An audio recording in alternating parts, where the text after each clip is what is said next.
இந்த விழுந்து போன உலகத்துல பாவம் என்னைக்கு நுழைஞ்சுதோ அன்னையிலேருந்து சராசரியா எல்லா மனுஷனும் கவலைப்படுறாங்க.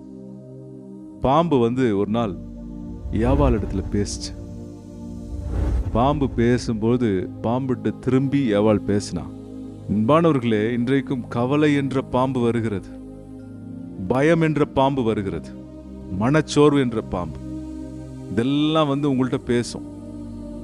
பாம்புட்ட திரும்பி பேசுற வேலைய விட்டுருங்க.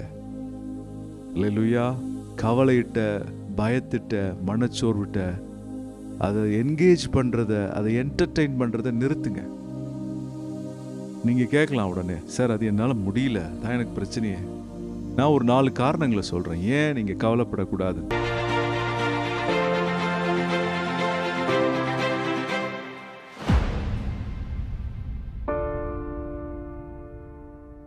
கர்த்தருக்குள் பிரியமானவர்களே, உங்கள் யாவரையும் ஆண்டவராகிய இயேசுவின் நாமத்தில் நான் வாழ்த்தி இந்த வீடியோ செய்திக்கு வரவேற்கிறேன். கர்த்தருடைய கிருபை எப்போதும் நம்மேல் இருக்கிறது. அவருடைய தயவு நம்மை தொடர்ந்து காத்து வருகிறது. ஆனால் பாருங்கள், இந்த உலகத்திலே நடக்கிற சம்பவங்கள் பல வேளைகளிலே பலரை கவலைக்குள்ளாக மாற்றுகிறது. சில நேரத்தில் பலர் இப்படி நினைக்கிறாங்க, அங்கே யுத்தம் நடந்து கொண்டிருக்கிறது, அந்த நாட்டிற்கும் இந்த நாட்டிற்கும் பிரச்சனை, எண்ணெய் விலை உயர்ந்து கொண்டிருக்கிறது, பொருளாதாரம் மந்த நிலையை போய்கொண்டிருக்கிறது, நாம் என்ன செய்ய முடியும், நம்முடைய எதிர்காலம் எப்படி இருக்கும்னு சொல்லி சிலர் கவலைப்படுறாங்க. இன்னும் சிலர் எனக்கு எப்படி கவலைப்படுறாங்கன்னு, என் வேலை எப்படி இருக்கும், என் குடும்பம் எப்படி இருக்கும் அப்படின்னு சொல்லி கவலைப்படுறாங்க. இன்னும் சிலர் என்ன பண்ணுறாங்கன்னா, தங்களுடைய பிள்ளைகளுடைய வாழ்க்கையை குறித்து கவலைப்படுறாங்க. ஆண்டவர் சொல்லுகிறார் நம்ம ஒவ்வொருவரை பார்த்து, நான் உன்னை என்னுடைய மாறாத அன்பினால் அழைத்திருக்கிறேன், நான் உன்னை அநாதி சிநேகத்தால் சிநேகிக்கிறேன், என்னுடைய தயவினால், கிருபையினால், காருண்யத்தினால் உன்னை அழைத்திருக்கிறேன், உன்னை எப்படி நான் கைவிடுவேன் என்று ஆண்டவர் வாக்கு பண்ணுகிறார். என் அன்பு மகளே, என் அன்பு மகனே, கர்த்தர் உங்களை சிநேகிக்கிறபடினாலே எந்த பிரச்சனைகள் நடந்தாலும் நீங்க கவலைப்பட வேண்டிய அவசியம் இல்லை. ஆண்டவராகிய இயேசு மத்தேயு எழுதின சுவிசேஷம் 6ஆம் அதிகாரத்திலே 34ஆம் வசனத்திலே இவ்வாறாக சொல்லுகிறார்.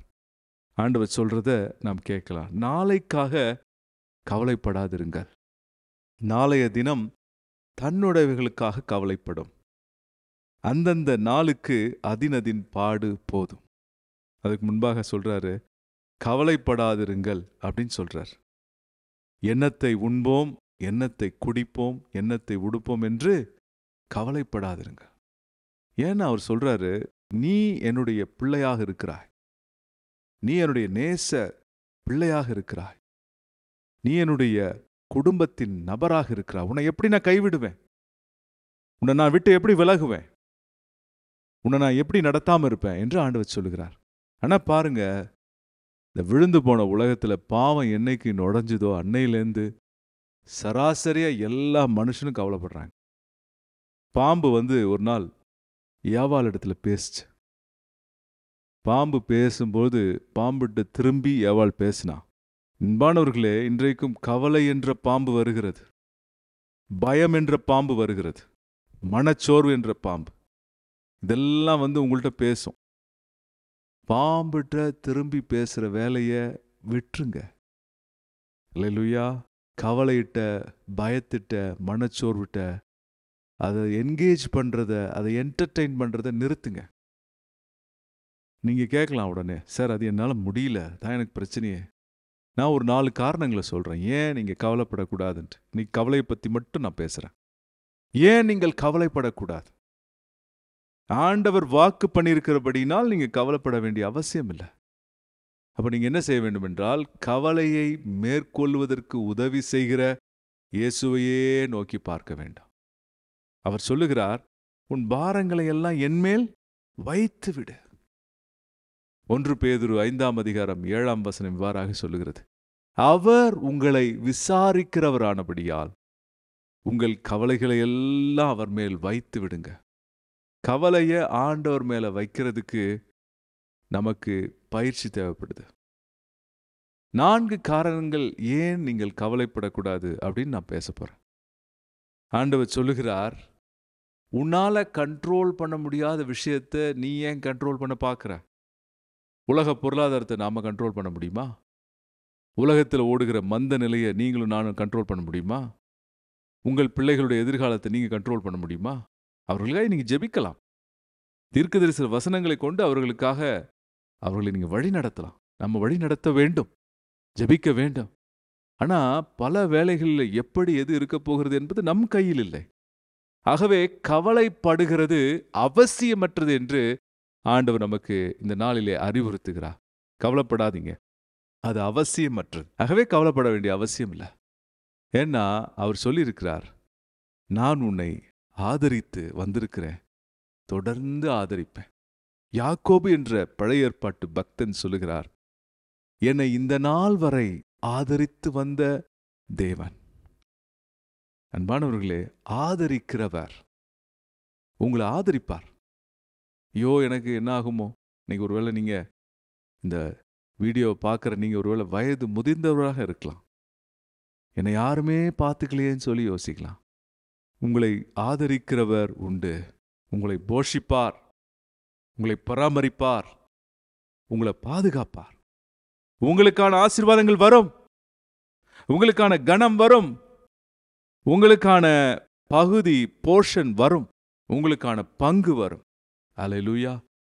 கர்த்தர் இதை தீர்க்க தரிசனமாக சொல்லுகிறார். ஆம் அன்பானவர்களே, கவலை அவசியமற்றது. ஆண்டவர் சொல்லுகிறார் இவ்வாறாக மத்தேயு 6:26 சொல்லுகிறார், ஆகாயத்து பறவைகளை கவனித்து பாருங்கள், அவைகள் விதைக்கிறதும் இல்லை, அறுக்கிறதும் இல்லை, களஞ்சியங்களில் சேர்த்து வைக்கிறதும் இல்லை. அவைகளையும் உங்கள் பரமபிதா பிழைப்பூட்டுகிறார். அவைகளை பார்க்கிலும் நீங்கள் விசேஷித்தவர்கள் அல்லவா? பூக்களை பாருங்கள், பறவைகளை பாருங்கள், மச்சங்களை பாருங்கள், உங்களை சுற்றி இருக்கிற எல்லாவற்றையும் பாருங்க. ஏதாவது கவலைப்பட்டு முகத்தை சொங்கி மாதிரி ஏதாவது வச்சிருக்கா? இல்லை. என்னைக்காவது அந்த செடி கொடிகள் நம்ம சுற்றி தண்ணி இல்லாமல் வாடி போயிருந்தால் நமக்கு எப்படி இருக்கும்? ஐயோ இது என்ன இப்படி இருக்கு அப்படின்னு நினைப்போம். கவலை அப்படிதான் நம்முடைய முகத்தை மாத்துது. கவலைப்படுகிற முகம் அப்படியே கருகி விடுகிறது. கவலைப்படுகிற முகம் வேதனை நிறைந்ததாக மாறிவிடுகிறது. என் அன்பு மகளே, என் அன்பு மகனே, கர்த்தர் உன்னை பார்த்து சொல்றாரு, கவலைப்படாத. ஒரு பூவை நான் பாதுகாக்கிறேன், ஒரு பறவையை நான் பாதுகாக்கிறேன், ஒரு செடியை நான் பாதுகாக்கிறேன். இதெல்லாம் இயற்கையாகவே கவலைப்படாமல் இருக்கும்போது என்னுடைய சாயலாக படைக்கப்பட்ட நீ மட்டும் ஏன் உன்னுடைய சாயலுக்கு, உன்னுடைய படைப்பிற்கு, உன்னுடைய சுவாபத்திற்கு மாறாக கவலைப்பட்டுட்டே இருக்கிற? Worry is unnatural. எதுவுமே கவலைப்படலை இயற்கையில், மனுஷன் மட்டும் கவலைப்படுறான். ஏன்? கர்த்தரை நம்பாம பாவ சுவாபம் அவனை இழுத்துக்கிட்டே இருக்கு. இயேசு உங்களை விடுவிக்கிறவர், உங்களை விடுவித்திருக்கிறார் சிலுவையில். உங்கள் பாவங்களை, உங்களுடைய தரித்திரத்தை, உங்கள் வியாதிகளை, உங்கள் சாபங்களை அவர் ஏற்றுக்கொண்டபடியால் கவலையை நீங்கள் மேற்கொள்ள முடியும். நீங்க சொல்லலாம், எனக்கு பொருளாதார பிரச்சனை இருக்கு, நாளைக்கு எனக்கு எப்படி ஃபீஸ் கட்டுவேன்னு தெரியல, நாளைக்கு என் குடும்பத்துக்கு வேண்டியது கிடைக்கல, என்ன செய்யணும்னு தெரியல. அன்பானவர்களே, நீங்கள் ஜெபியுங்கள், ஆண்டவரை நம்புங்கள், அவரிடத்துல உங்கள் விசுவாசத்தை வையுங்கள், அவர் சரியாக வழி நடத்துவார். நீங்க சொல்லணும், என்ன சொல்லணும்னா, நீர் என்னை கூப்பிட்டுருக்கீங்க, நீங்க என்னை பராமரித்து வழிநடத்துங்க. அற்புதங்களை செய்கிறவர் அவர் சொல்லுகிறார், நான் உன்னை அதிசயங்களை காண பண்ணுவேன். I'll make you to see miracles in your finances. I'll make you to see miracles in your life, in your children's life. உங்க வாழ்க்கையில அற்புதங்களை பார்ப்பீங்க. உங்கள் தேவைகள் சந்திக்கப்படுறத பார்ப்பீங்க. நீங்க உயர்த்தப்படுறத பார்ப்பீங்க. நீங்க கம்பீரமாய் நிறுத்தப்படுவதை பார்ப்பீங்க. கர்த்தர் உங்களை அப்படி நிறுத்துவார் தம்முடைய வல்லமையினால. அவரை நம்புங்க, அவரை விசுவாசிங்க. பிரச்சனைகளே பார்த்துட்டு இருக்காதீங்க. பேது பிரச்சனையே பார்த்துட்டு இருந்தான். தண்ணீரின் மேல் நடக்க அவன் இயேசுவை போல முயற்சி பண்ணான். தண்ணீர் அப்படியே தழும்புவதை பார்த்தவுடனே அவன் விசுவாசம் தளர்ந்து போனது. நான் சொன்னேன் இல்லைங்களா, பாம்புகிட்ட பேசாதீங்க, பாம்பு உங்களை என்ன பண்ணிடும்? விழத்தள்ளிடும். பக்கத்தில் உள்ள அலைகளை பார்க்காதீங்க, அலைகள் உங்களை விழத்தள்ளும். அருமை இயேசுவை பார்ப்போம். அவர் படைச்ச எதுவுமே கவலைப்படலை. அவர் படைச்ச நீங்க நானும் மட்டும் ஏன் கவலைப்படணும்? கவலை நம்முடைய சுவாபத்திற்கு உரியது அல்ல. அல்லேலூயா. மூன்றாவதாக ஏன் நீங்க கவலைப்படக்கூடாதுன்னா, நான் உங்களுக்காக ஒரு வசனத்தை வாசிக்கிறேன். அது இவ்வாறாக சொல்லுகிறது: கவலைப்படுகிறதினாலே உங்களில் எவன் தன் சரீர அளவோடு ஒரு முழத்தை கூட்டுவான்? மத்தேயு 6:27. நீங்க கவலைப்படுறதுனால ஒரு இன்ச்சாவது உங்க உடம்புல ஏதாவது சேஞ்ச் ஆகுதா? எவன் தன் சரீர அளவோடு ஒரு முழத்தை கூட்டுவான்? உங்களால ஒண்ணுமே பண்ண முடியாது. அது என்னன்னா, கவலை பிரயோஜனமற்றது. அன்பானவர்களே, கவலைப்பட்டு இன்னைக்கு அநேகருடைய உடம்புலாம் சரியில்லாமல் போயிடுது. நிறைய பேருக்கு பிரச்சனை, ஹெல்த் ப்ராப்ளம் ஏன் வருதுன்னு நீங்க நினைக்கிறீங்க? கவலை தான் பாதி நேரம். ஸ்ட்ரெஸ், பயம், கவலை, திகில், அப்படியே யோசிச்சுட்டே இருக்காங்க. ஆண்டவர் சொல்றாரு, இந்த உலகத்து காரியங்களை நீங்க யோசிச்சுட்டே இருந்தீங்கன்னா ஒன்றும் நடக்காது. என்னை பாருங்கள், என்னை யோசிங்க. நான் எப்படிப்பட்டவர் என்பதை சொல்லுங்கள். அவர் உங்கள் குறைவுகளை தம்முடைய ஐஸ்வரியத்தின்படி நிறைவாக்குவார். அவர் உங்கள் வியாதிகளை சுகமாக்கி உங்களை எழும்ப பண்ணுவார். அவர் உங்களுடைய கிட்னி டிசீஸை மாற்றுவார். அவர் உங்களுடைய டயபெட்டிஸ் பிரச்சனையை மேற்கொள்ள உதவி செய்வார். பிளட் பிரஷரை மேற்கொள்ள உதவி செய்வார். உங்களுடைய எல்லா பிரச்சனைகளையும் மேற்கொள்ள உதவி செய்வார். கவலை உங்களுக்கு பிரயோஜனமற்றது. அதை நீங்கள் எதிர்த்து நில்லுங்கள். அல்லேலூயா. யாரு தன்னுடைய சரீரத்தில் ஒரு முழத்தை கூட்ட முடியும்? No, it's not possible. அது உங்களுக்கு உபயோகம் கொடுப்பதே இல்லை. கவலைப்படுறது உங்களுக்கு ஒரு விதத்தில் உபயோகத்தை கொடுக்கறதே கிடையாது. அதனால கவலை உங்களுக்கு உபயோகத்தை தருவதில்லை. அப்புறப்படுத்துங்க. நான்காவது காரணம் ஏன் கவலை நீங்க படக்கூடாது அப்படின்னா, வேதம் சொல்லுகிறது மத்தேயு 6:30, அற்ப விசுவாசிகளே, இன்றைக்கு இருந்து நாளைக்கு அடுப்பிலே போடப்படும் காட்டு புல்லுக்கு தேவன் இவ்விதமாக உடுத்துவித்தால் உங்களுக்கு உடுத்துவிப்பது அதிக நிச்சயம். ஆகையால் எண்ணத்தை உண்போம், எண்ணத்தை குடிப்போம், எண்ணத்தை உடுப்போம் என்று கவலைப்படாதிருங்கள். ஆமென். நான் முதலாவது சொன்னேன், கவலை என்பது காரணமற்றது. ரெண்டாவது சொன்னேன், கவலை உங்கள் சுவாபத்திற்கு விரோதமானது. இயற்கையாக நம்ம ஆண்டவருடைய பிள்ளைகளாக இருக்கோம். அவருடைய சாயல்ல என்னைக்கு அவரை ரட்சிக்கப்பட்டு ஏற்றுக்கொள்கிறோமோ அன்னைக்கே அவருடைய பிள்ளைகளாக இருக்கிறபடினாலே நம் சுவாபத்திற்கு விரோதமானது. மூன்றாவதாக, கவலை நமக்கு பிரயோஜனத்தை கொடுப்பதே கிடையாது. அடுத்ததாக, கவலை நம்மை நிச்சயமாக கவலைப்படுறதுனால ஒன்றும் ஆக போகிறதே கிடையாது. It's completely unnecessary. கவலை ஒரு கடல் அலை போல வந்துக்கிட்டே இருக்கும். ஏதாவது ஒரு பிரச்சனை வந்துட்டே இருக்கும். கர்த்தர் என்ன சொல்லியிருக்காருன்னா, நீ பிரச்சனைகளை மேற்கொள்வாய்ன்னு சொல்லியிருக்கார். நீ தண்ணீரின் மேல் நடப்பாய் என்று சொல்லியிருக்கிறார். கர்த்தர் என்ன சொல்லியிருக்காருன்னா, நீ வேதனைகளை மேற்கொண்டு சாதனைகளாக மாற்றுவாய் என்று சொல்லியிருக்கார். அதை நீங்க சொல்லிட்டே இருக்க. தினமும் நீங்க விசுவாசிச்சு அவர் சொல்லுகிறதை அறிக்கையிட்டு அவரையே பாருங்க. எல்லா பிரச்சனைகளும் மாறும். இல்லைன்னா கவலை உங்கள் மூளையை தின்றுவிடும். அல்லேலூயா. விடாதீங்க. கவலையை உங்களை மேற்கொள்ள விடாதீங்க. எதிர்த்து நில்லுங்கள். பிசாசுக்கு எதிர்த்து நில்லுங்கள். அப்பொழுது அவன் உங்களை விட்டு ஓடிப்போவான். உங்களை விட்டு ஓடிப்போவான். அன்பானவர்களே, அல்லேலூயா. கவலை எதிர்த்து நில்லுங்க. சாதிப்பீர்கள். சாதித்து தேவ மகிமையை உயர்த்தி பிடிப்பீர்கள். தேவ நாமம் மகிமைப்படும் உங்க மூலமா. ஆமென். நாம் ஜெபிக்கலாம்.